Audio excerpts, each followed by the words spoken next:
Bonjour à tous, bienvenue justement à ce nouveau numéro des Galactiques qui est donc en mode Coupe du Monde. Version Léopard, bien sûr, après ces matchs République démocratique du Congo, Angleterre, un match de 16e de finale historique côté congolais, match soldé par l'élimination de Léopard de Sébastien Desabre. Mais aujourd'hui, justement, avec un peu plus de recul, sans passion ni émotion, on va tenter de refaire ces matchs-là qui va tout simplement rester dans les annales. On sera avec mes invités en ligne, dont Monsieur Fanfan Bitangelaï depuis Kinshasa, Luc Kitoko Biname depuis Lubumbashi, Alain Bassila, mais également Albert Mbaya, et aussi vont nous rejoindre pour tenter de revoir ce qui a marché et ce qui n'a pas marché. Et puis on va tout simplement faire une fixation sur le parcours de la République démocratique du Congo à cette 23e édition de la Coupe du Monde. Une élimination certes, mais il y a beaucoup de Congolais qui restent dithyrambique et qui reste tout simplement sur les étoiles, comme on dit. Et avec du recul, on va donc tenter de refaire ces 90 minutes. Mais pour commencer, c'est ce 11 de départ qui a été mis en place par Sébastien Desabre. Un 11 qui a tout de même surpris Thomas Sourel, son homologue anglais, puisque Desabre a mis en place tout simplement une organisation cohérente qui sera autour des cadres. On avait Lionel Passy, également de plusieurs arrêts, 5 arrêts, et qui ont donc frustré, si vous voulez, les attaquants anglais, dont Jude Bellingham, mais aussi Harry Kane, avant que le numéro 9 anglais ne puisse prendre sa revanche en seconde période. On a Tonzembe et Chancel Bemba comme les deux centraux, Arthur Maswaku ainsi que Bissaka dans le couloir. Bissaka qui a été aligné sur le 4 matchs, Bissaka qui n'a pas subi tout simplement des dribbles plutôt durant toutes ces explications face au Portugal, face à la Colombie, face à l'Ouzbékistan et même face à l'Angleterre. Il n'a jamais été dribblé et ça reste un record pour l'international congolais. Au milieu de terrain, il y a eu des changements, notamment la régularité de ces duos qui semblent un tout petit peu finir cette compétition entre Moutoussamy ainsi que Noah Sadiki. Et puis en projection, on avait notre ami Mboukou. En ligne d'attaque, il y a un autre changement dont la non-titularisation de Cédric Bakambu. C'était pour la première fois dans cette Coupe du Monde. À la place, c'était Yohan Wissa qui était donc entouré par Chipenga ainsi que beaucoup. Voilà, c'était ça. Et puis les 11 qui avaient donné maintenant comme principe de jeu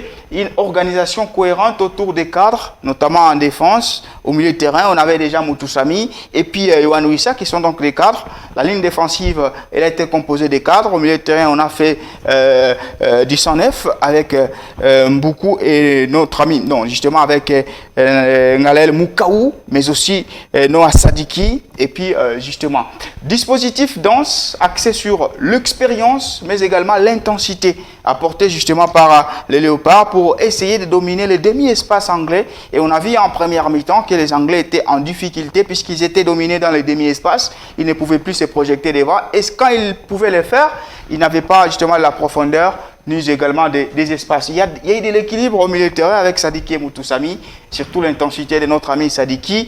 Et à la projection de Moukaou, il n'a pas été excellent, mais je crois que c'était ça le rôle qui lui a été attribué. Et puis offensivement, on avait la vitesse et la percussion de Mboukou ainsi que de notre ami Supenga. On a vu déjà la 7e minute avec cette action d'école réalisée par la République démocratique du Congo. Une action de but qui a duré 30 secondes. Normalement, dans le monde du football, une action de but est évaluée à 20 secondes. Celle de la RDC a fait 30 secondes. Et là, maximisé, je crois, tous les joueurs, ceux qui avaient le ballon et ceux qui n'avaient pas, avaient fait des mouvements justes pour permettre à ce que les porteurs de balles aient des solutions. Et autre chose justement à mentionner, c'est que pendant ce but, avant le centre de Chancel Bemba à Chipenga, au moins 22 passes ont été réalisées par les Léopards. Ça reste tout simplement une vraie masterclass. Voilà ce qui est de principe de jeu de ce match de 16e de finale. La première fois de la République démocratique du Congo, mais également sur ce qui est du 11. Alors avec justement mes invités, on va déjà essayer de refaire ces matchs-là. Bonjour déjà à vous messieurs. On commence avec vous Alain Bassila. Vous nous dites que les Léopards ont abordé ce match de 16e de finale différemment. C'était un match certes historique et des Sabres avaient pris justement les paris de changer un tout petit peu. Sur ces 16e de finale, une toute première de l'histoire de la République démocratique du Congo. Le match en soi, les Léopards l'ont abordé différemment des 3 précédents où ils étaient souvent mal embarqués, concédant soit un but refusé, soit un but matinal, comme ce fut le cas contre le Portugal. Mais là, les Léopards ont démarré sur les chapeaux des roues, pieds au plancher, contre l'Angleterre, les voyant tout droit dans les yeux.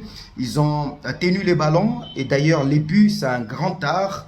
À plus de 30 secondes de possession, des passes enchaînées, plus de 15 passes réussies par Noah Sadiki, Yohan Wissa, Arthur Maswaku, Moutou Sami et puis les centres des Chancel Mbemba vers Tsipenga qui a ouvert le score. C'est vraiment une tactique qui a fonctionné, mais le but est arrivé très tôt. Les Léopards ont résisté pendant plus de 70 minutes contre cette équipe de l'Angleterre. Twanzebe, Chancel Mbemba n'ont pas laissé assez d'espace à Henry Kane dans ces matchs. Et on ne cessera de le dire, les matchs sensationnels et les arrêts fantastiques du gardien Lionel Passy dans ces matchs sont également à noter. Alors, on a retrouvé tout d'un coup des Léopards un peu plus surprenants, entreprenants et même équilibrés durant la première mi-temps. Est-ce que ce sont des valeurs auxquelles on s'attendait, Fanfan Bitangila, depuis Kinshasa? Oui, ce n'est pas une surprise à voir le classement sur papier, mais en voyant la physionomie du match d'hier, d'aucuns s'est dit que la RDC pouvait faire quelque chose.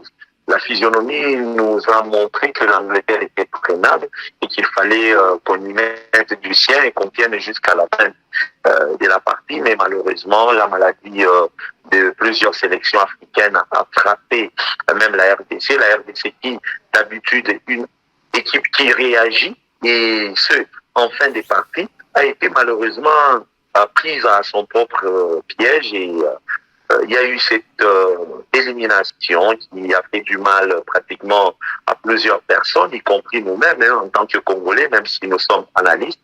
Et je pense une grande leçon qu'on aura à apprendre, même si la plupart de ces joueurs-là ne vont plus venir ou ne seront plus sélectionnés. Mais au moins, ceux-là qui vont venir vont retenir qu'un match de football, ça se joue jusqu'au coup des sifflets final. Et il ne faudrait pas lâcher avant que l'arbitre ne puisse en décider. Alors, en seconde mi-temps, on a senti aussi une équipe un peu en perte de repères. Est-ce que c'était un retour sur terre? Elle nous a emballé durant les 45 premières minutes avec ce but épique de Tsipenga. Et en seconde mi-temps, voilà, les Anglais sont revenus avec un peu un bon coaching de Thomas Tourelle. Est-ce que, à quel moment, Albert Baya, les Léopards ont perdu le pédale, selon vous? Bon, en fait, s'il faut parler à quel moment, mais il faut se dire que avant le coup d'envoi, il y avait cette crispation parce que c'était quand même l'Angleterre. Aujourd'hui, il faut rappeler à ceux-là qui nous suivent que l'Angleterre, c'est la nation créatrice du football aujourd'hui. Le football que nous sommes en train de vivre, c'est l'Angleterre qui l'a créé. Et l'Angleterre a un bouton de plus par rapport à la RDC. Mais quand le match a commencé, nous nous sommes tous rendus contre les ballons à une forme ronde et elle peut rouler pour tout le monde. Mais à quel moment du match, quand le match a déjà commencé, c'est pratiquement vers le début de la deuxième période, quand les dispositions ont un tout petit peu changé. Quand vous regardez bien en première période, Chancel Mbemba était au marquage strict avec Henry Kane. C'est au moment après le début de la deuxième période que j'ai vu Chancel Mbemba commencer à jouer l'anticipation de ballon et laisser Twanzebe au marquage. Regardez sur le premier but, c'est un centre de l'actuelle société du FC Barcelone, pas tellement trop appuyé et il n'était même pas destiné à Henry Kane. Henry Kane vient chercher le ballon ne lui arrive pas. Et quand il vient chercher, regardez bien Twanzebe est en retard et il a un problème de détente. Sur le deuxième but également, quand l'attaquant de 22 minutes, le Bavarois, était en train de chercher de l'espace pour trouver l'ouverture de la lucarne et Twanzebe ne s'est pas jeté comme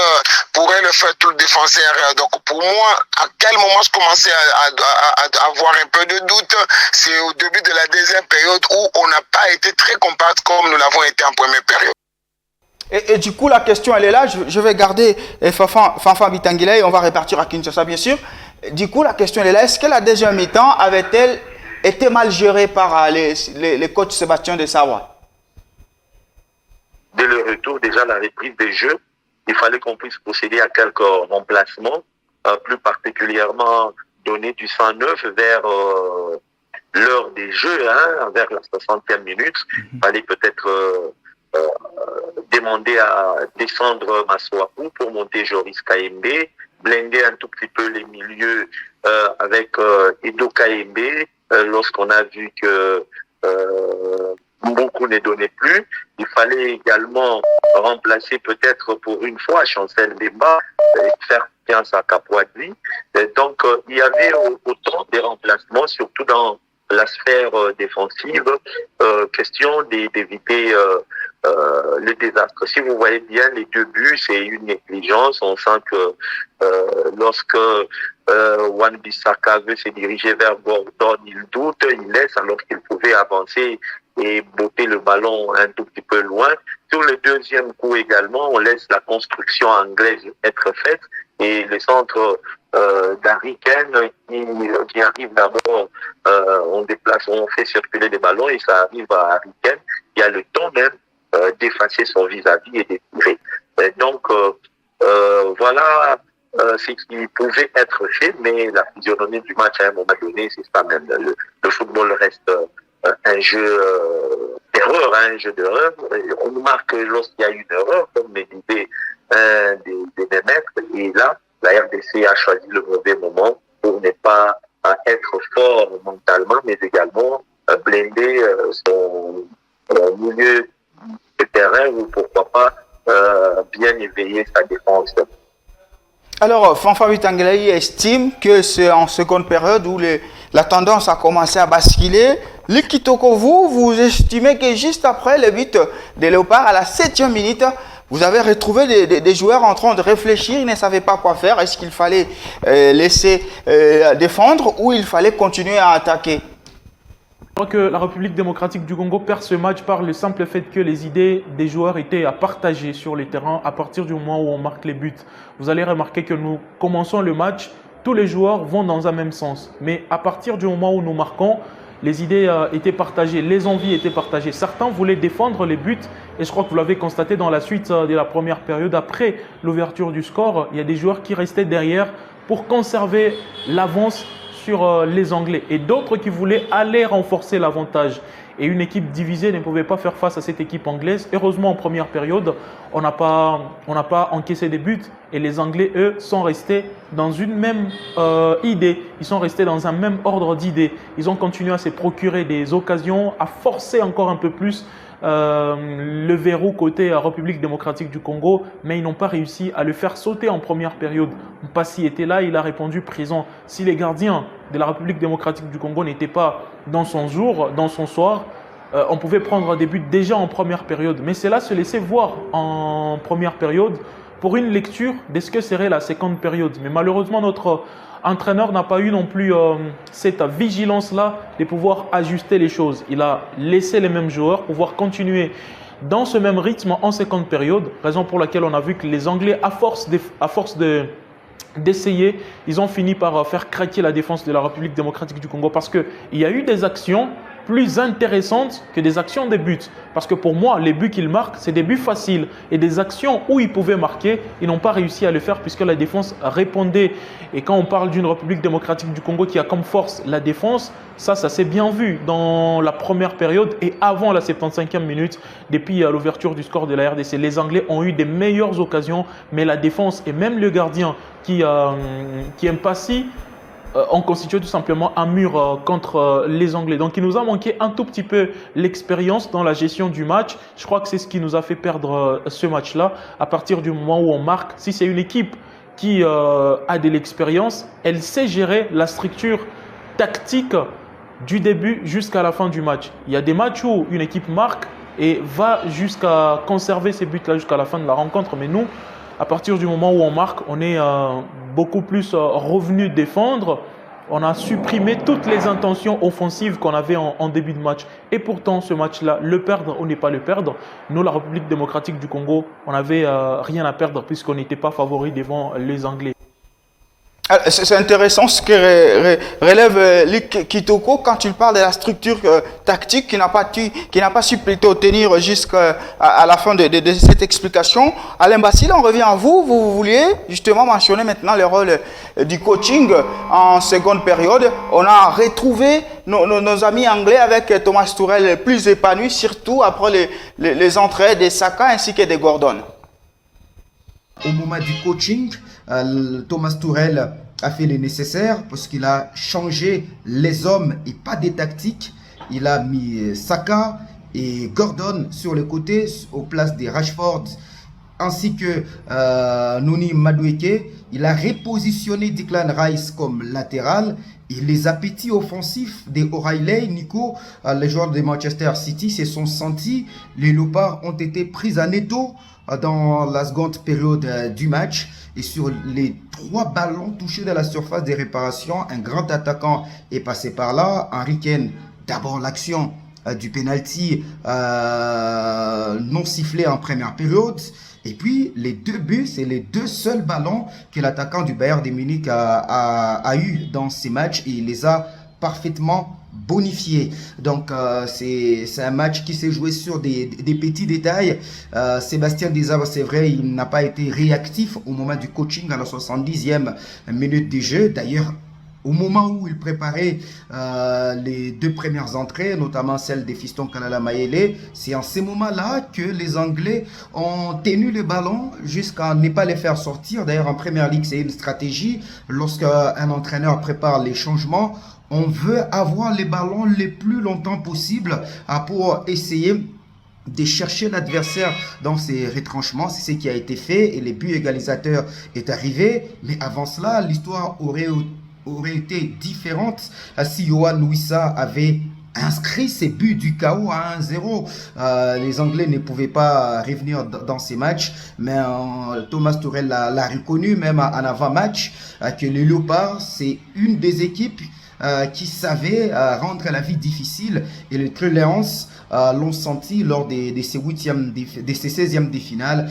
En tout cas, bravo à cette équipe de la République démocratique du Congo. C'est sur des petits détails que ces 8e de finale, ces 16e de finale, c'est évidemment joué. Ils ont donné le maximum qu'ils pouvaient au moyen de leur force. Mais il faut noter que l'Angleterre, c'est l'une des meilleures nations du football en ces moments. Et le Léopard de la RDC, c'est en tout cas un symbole de fierté, un symbole du sens du sacrifice, un symbole de l'amour du maillot, de l'amour du drapeau, ce qu'ils ont produit lors de ces matchs des 16e de finale contre les Three Lions de l'Angleterre. Voilà, c'était donc pour le match en République démocratique du Congo. Angleterre, match soldé sur la victoire justement des Anglais, 2-1, une élimination par ricochet des Léopards, mais une élimination qui a été saluée par le peuple congolais, puisque les Léopards, au-delà de faire un parcours extraordinaire, ont donc gagné le respect de toute la planète. Mais est-ce que, messieurs, on va maintenant refaire cette Coupe du Monde des Léopards 52 ans après, 4 matchs, avec notamment une première victoire retentissante, 3-1, c'était face à l'Ouzbékistan. On a fait un nul face au Portugal, on tombe face à la Colombie et face à cette équipe d'Angleterre. Est-ce que déjà nous, en tant que Congolais, vous, en tant que Congolais, est-ce que vous vous attendiez à ces parcours aussi, signer des bravoures des Léopards? On va le faire avec vous, Albert Mbaya. Non, pas du tout. Pourquoi je ne m'attendais pas? J'avais un tout petit peu par rapport à l'entraîneur, parce que lui, il joue tous les grands matchs avec la grande paire dans le ventre. L'exemple est le match contre le Portugal. Il a réussi son coup de 3-5-2. Il a récidivé contre la Colombie. Il a été incapable de changer la physionomie du match. Il a sorti ses griffes contre l'Ouzbékistan et tout le monde a compris que nous sommes capables d'aligner 2-3 lignes d'attaque dans un match et changer la physionomie du match à tout moment. Et la première période a été satisfaisante. Seulement quand moi j'ai vu le classement, j'ai vu qu'il n'a pas eu peur. Il a mis pratiquement 3 attaquants.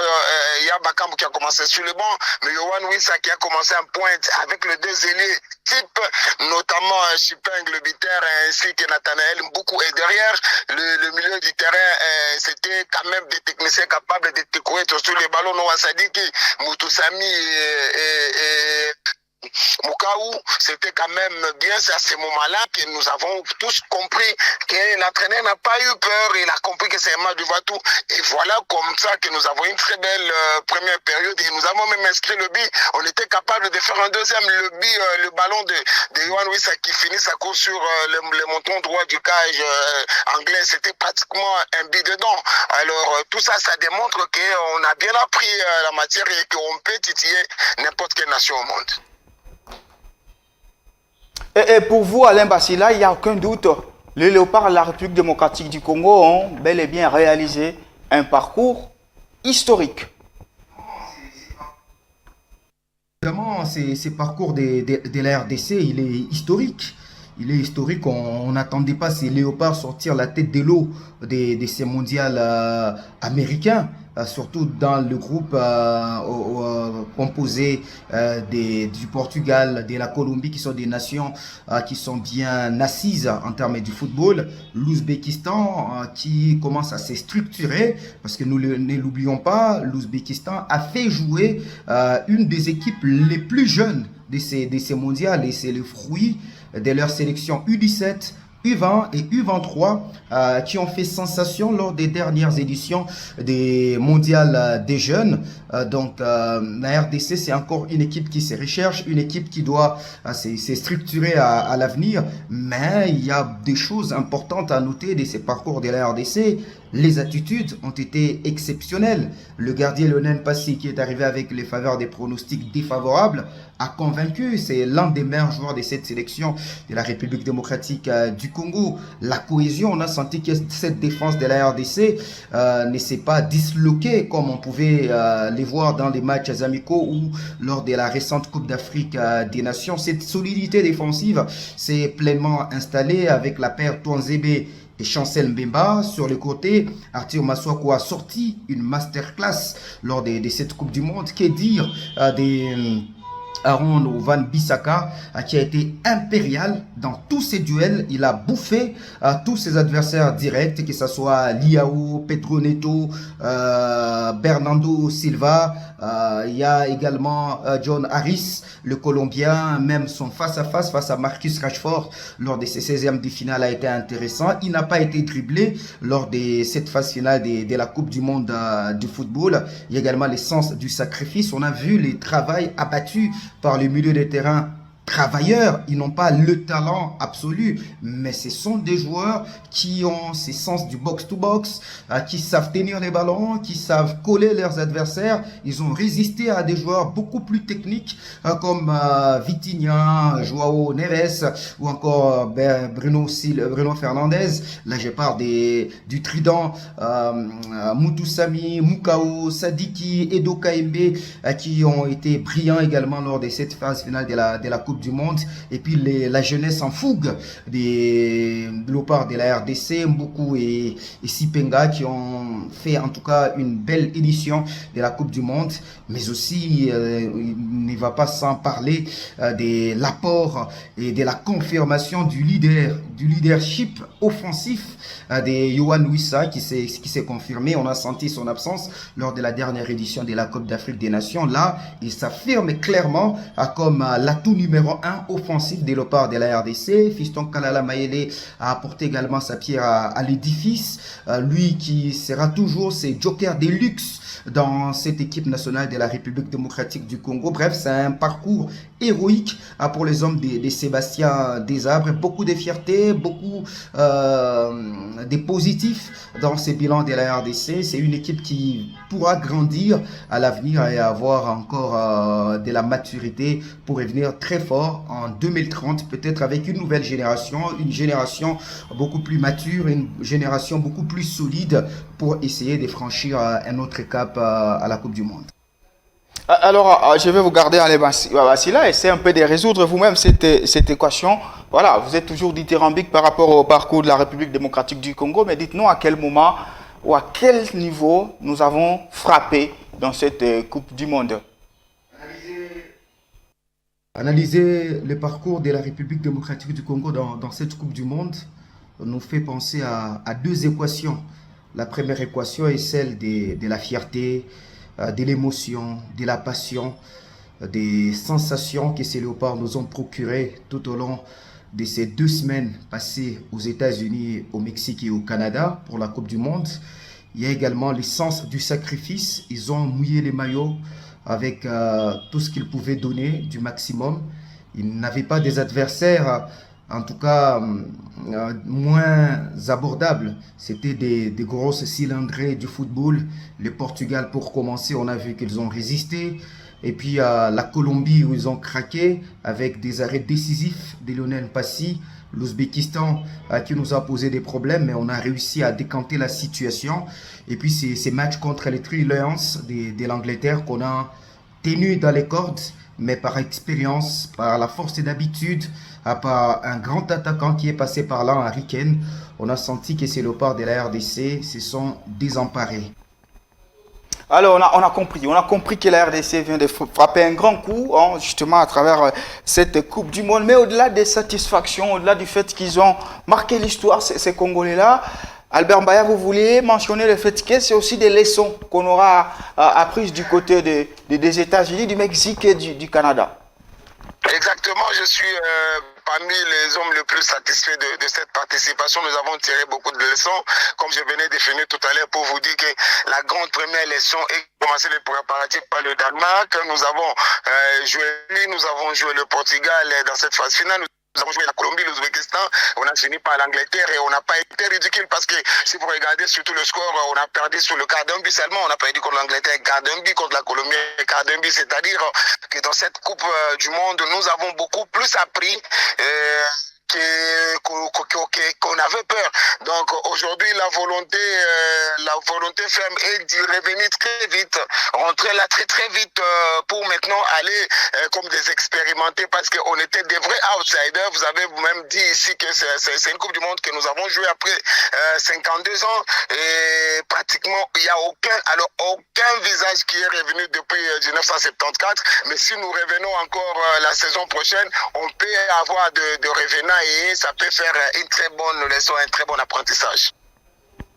Alors, on va parler maintenant du sélectionneur Sébastien Desabre et on garde Albert Mbaya. Pour vous, vous pensez qu'on ne touche pas à Desabre, mais attention, il va falloir qu'il y ait quand même quelques conditions qu'on doit cette fois poser autour de lui pour éviter qu'il ait le plein pouvoir. Ouais, pour commencer, hein, Sébastien Desabre, pour moi, il faut le maintenir, mais c'est un tout petit peu de le dégarnir en termes de responsabilité. Sébastien, aujourd'hui, a beaucoup de responsabilités au niveau de l'équipe nationale avec son agent mondial match. Ils sont en train de pratiquement de tout coiffer. Voilà pourquoi il arrive des moments où nous n'avons rien à dire. Il vient en maître absolu. Il a des paroles d'évangile et tout ce qu'il dit, nous devons dire Amen. Et c'est là que ça fait mal. S'il faut le garder, en fait, parce qu'on le garde pourquoi?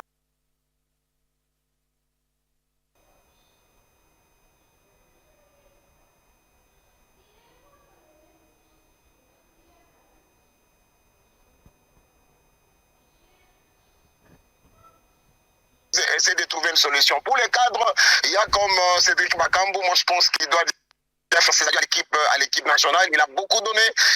C'est un garçon qui nous a fait rêver. C'est un garçon qui s'est beaucoup sacrifié. Il y a également Chancel Mbemba, 4 ans, il sera-t-il là? Moi, je pense qu'il faut peut-être qu'il joue la CAN, la prochaine CAN qui va se jouer, je crois, en Ouganda, Kenya et Tanzanie.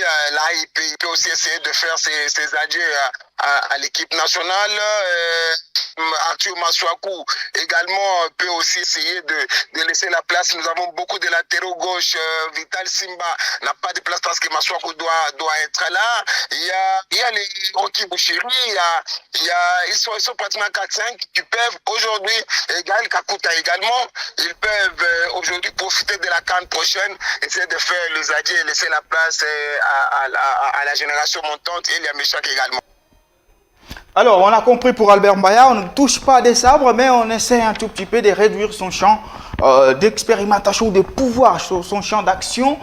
Fonfa Bitangila, et vous aussi, vous pensez qu'on ne touche pas au sélectionneur parce qu'il a été extraordinaire, mais cette fois, il faut qu'on accompagne autour de lui une vraie restructuration du football congolais. Et vous pensez justement que les nouveaux comités de la Fédération congolaise de football, dirigé par Véron Mosengo, doit tout faire pour essayer de bien assainir le football local?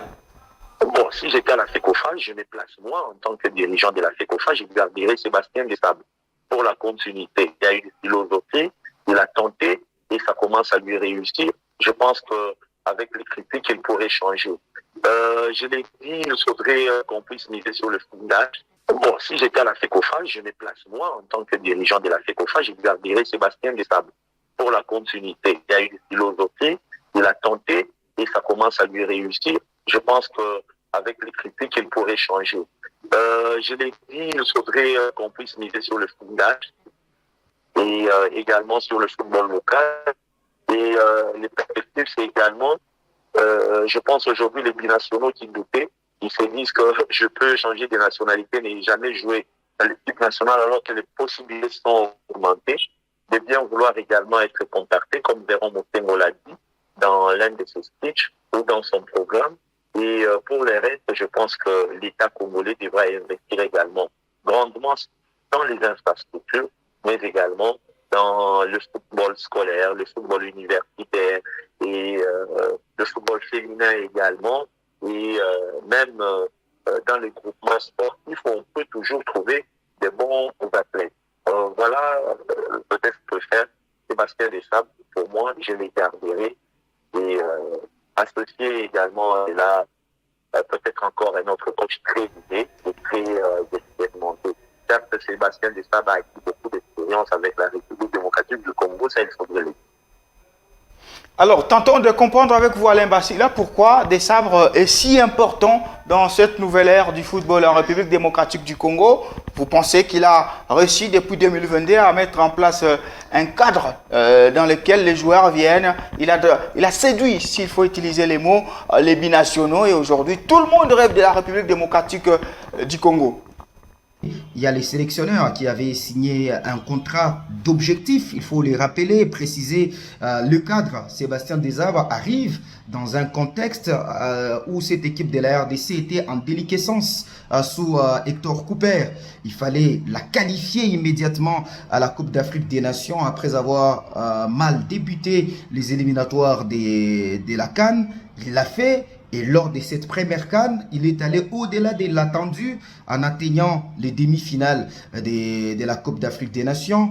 La deuxième année, il a structuré une équipe, il a amené des joueurs de l'étranger qui ont pris place dans cette sélection de la RDC. C'est vrai que lors de la deuxième CAN, on s'est fait éliminer en dernière minute par les Fennecs de l'Algérie. Et puis l'autre objectif était d'amener cette équipe nationale de la République démocratique du Congo à la Coupe du Monde plus de 52 ans après. C'est vrai, par voie qualificative, on ne l'a pas fait avec cette défaite douloureuse qui ne cessera de hanter les nuits des Congolais face au Sénégal à Kinshasa. Mais il a remis la machine en route avec les barrages continentaux. On a sorti, c'est fou, le Nigeria et le Cameroun dans les barrages africains avant d'aller composter les tickets qualificatifs face à la Jamaïque. Donc, cette autre part du marché, du contrat de Sébastien Desabre a été correctement remplie. Et lors de la phase finale de la Coupe d'Afrique des Nations, de la Coupe du Monde, d'aucuns disaient qu'on devrait faire de la figuration. Mais on a vu une équipe qui a procuré autant de joie que de déceptions. Dans la façon de jouer, dans la façon de résister, dans la façon de contenir l'adversaire, de le regarder sur un ring comme un adversaire aux mêmes proportions des forces. On a vu que cette équipe de la RDC a grandement satisfait dans cette Coupe d'Afrique des Nations. Il a également mis en place un groupe cohérent avec des joueurs qui commençaient à se reconnaître dans la façon de jouer. Alors, Sébastien Desabre a été extraordinaire. Les Léopards ont été également épiques. Avec vous, justement, Lick Kitoko, cette fois, on va faire une petite synthèse. Quelles leçons on tire donc de cette participation à la Coupe du Monde côté congolais, du point de vue congolais? Qu'est-ce qu'on a appris selon vous? Que retenir de cette Coupe du Monde, je retiens tout simplement qu'il faut travailler sur l'expérience, qu'il faudra aussi renforcer l'effectif de la République démocratique du Congo parce que hier, nous avons manqué des ressources contre l'Angleterre. Nous avons manqué des ressources. S'il fallait par exemple faire rentrer des joueurs, il y a des joueurs qui sont rentrés, mais on a vu qu'ils n'ont pas réussi à apporter cette petite touche-là qu'on voulait voir sur les plans offensifs. Parce que si on pouvait inquiéter aussi de temps en temps les Anglais, je crois qu'à un certain moment, on pouvait les faire douter et ils n'allaient pas tous s'emmener dans la moitié du terrain de la RDC. Ils allaient aussi être départagés entre l'envie d'attaquer et l'envie de ne pas prendre un but de plus. Mais nous avons manqué ces flairs-là offensifs, puisque oui, ça a été fatigué. Il y a des joueurs offensivement qui étaient fatigués et même en milieu de terrain, il y en a qui étaient déjà à bout de souffle et ceux qui sont rentrés n'ont pas réussi à apporter un plus. Donc, il faudra qu'on renforce notre effectif avec des jeunes joueurs, des talentueux qui vont devoir toquer à la porte de la sélection nationale pour nous apporter tout simplement du sang neuf. Et côté sélectionneur, je crois que Sébastien Desabre reste, mais maintenant sur le plan organisationnel, c'est là que je voudrais aussi que le championnat national puisse continuer comme il a fini cette saison, continuer à finir et qu'au niveau national, qu'il y ait des infrastructures qui pourront permettre aux talents de pouvoir développer tout simplement leur savoir-faire afin qu'ils puissent postuler à la sélection nationale. Et on va finir avec vous, Alain Bassila. En fait, la sélection, selon vous, a atteint une certaine maturité, mais aussi portée par une autre jeunesse. Donc, il y a des joueurs qui ont atteint une maturité de la place et une jeunesse qui semble prête à prendre le pouvoir. C'est aussi ça, le luxe de se taper cette Coupe du Monde, cher Alain Bassila. Pour noter que ce groupe a aussi atteint, pour certains, l'âge de l'apogée. C'est le cas du meilleur joueur de la RDC lors de la Coupe du Monde, Yohan Wissa, qui s'en sort avec 3 buts, je le disais. Il s'affirme comme l'atout principal de la ligne offensive de la République démocratique du Congo. Fiston Kalala Maele, un joker de luxe. Il y a également des joueurs qui deviendront des véritables tauliers de cette équipe de la République démocratique du Congo. Axel Toazebe, Lionel Mpassi, il y a Samuel Mutusami qui s'est affirmé, Noah Sadiki qui a pris de la proportion dans cet effectif de l'opard de la République démocratique du Congo. Il y a également cette jeunesse insouciante, Brian Sipenga et Mboku qui se sont affirmés. Ils n'ont pas 25 ans, ils ont 21 et 22 ans si je ne me trompe.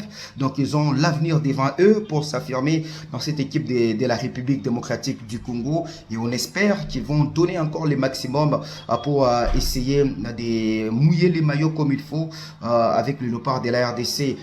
Mais la triste nouvelle, c'est cette fin de cycle des joueurs qui ont autant donné à l'intérieur du vestiaire ou encore sur les terrains avec le léopard de la République démocratique du Congo. Nous ne verrons peut-être pas Chancel Mbemba dans les 5 prochaines années avec cette équipe de la République démocratique du Congo. Il en est de même pour Cédric Bakambu qui était en mission et lors de la Coupe d'Afrique des Nations et lors de cette Coupe du Monde de marquer ses buts pour devenir le meilleur buteur de l'histoire de la sélection de la République démocratique du Congo. En tout cas, sur le court terme, il peut être là. À moyen terme, on ne le verra peut-être pas. Avec cette équipe de la République démocratique du Congo, Elia Meshak également a grandi avec cette sélection et il va petit à petit vers, vers une fin de cycle. Il y a également Gaël Kakuta qui n'a pas joué malheureusement à cette Coupe du Monde, mais on n'espère pas le revoir à l'avenir dans cette équipe de la République démocratique du Congo. Bref, c'est un groupe d'avenir, c'est un groupe qui a déjà une âme des guerriers, une âme des léopards, et on espère que cette dynamique va continuer. On va être toujours présent au moment des grands rendez-vous et on va répondre comme il le faut en regardant les adversaires comme nos égaux et faire valoir nos qualités en minimisant suffisamment nos erreurs. Merci à vous messieurs de partout. On a fini donc notre réflexion sur la participation de la République démocratique du Congo à la Coupe du Monde, la 23e édition. Et donc on s'était donné ce rendez-vous juste après chaque match de la RDC. La RDC n'y est plus. On va se retrouver juste après le match face au Maroc, qui est le seul jusqu'ici africain à passer. Et ce sera donc son match de huitième de finale. Merci à vous, messieurs Fanfan Bitangila depuis Kinshasa, Albert Mbaya, Alain Bassila, Elik Kitoko depuis Lubumbashi pour ces moments de partage. Merci à vous. Parce que pour la République démocratique du Congo, il faut déjà noter que les prochains rendez-vous, c'est les éliminatoires pour la Coupe d'Afrique 2027, où l'RDC est déjà fixé par rapport aux dates, mais également au groupe. Puis il y aura la phase finale Coupe d'Afrique 2027, Ouganda, Kenya ainsi que Tanzanie. Pour les mondialistes, ça sera en 2030. Et là, il y aura encore des éliminatoires, puis une possible participation pour les hommes de Sébastien Desabre. Nous, on se quitte justement par là et on se dit à la prochaine. Sinon, merci à l'équipe technique qui m'a aidé à préparer et à vous diffuser donc cette émission. Restez curieux en suivant nos programmes et au revoir.